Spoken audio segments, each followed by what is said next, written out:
Hi, hello, అందరూ ఎలాగున్నారు? అందరూ బాగుండాలి, అందులో మనం ఉండాలి.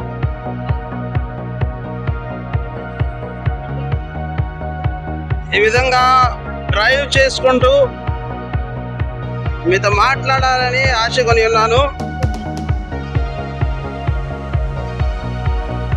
ప్రేమ కలిగి జీవించడం చాలా ముఖ్యం.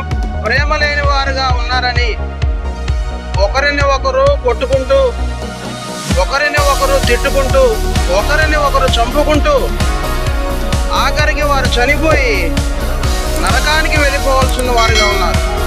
అలాంటి సమయంలో దేవాది దేవుడు, సర్వలోక రక్షకుడు అయిన యేసుక్రీస్తు ప్రభు మానవుడిగా ఈ భూమి మీదకి దిగి వచ్చి ఆయన ఆఖరి రక్తపు బొట్టు వరకు కార్చి మరణించాడు.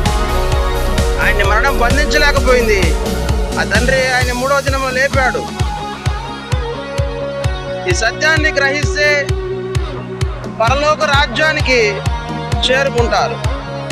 బాయ్, అందరికీ వందనాలు.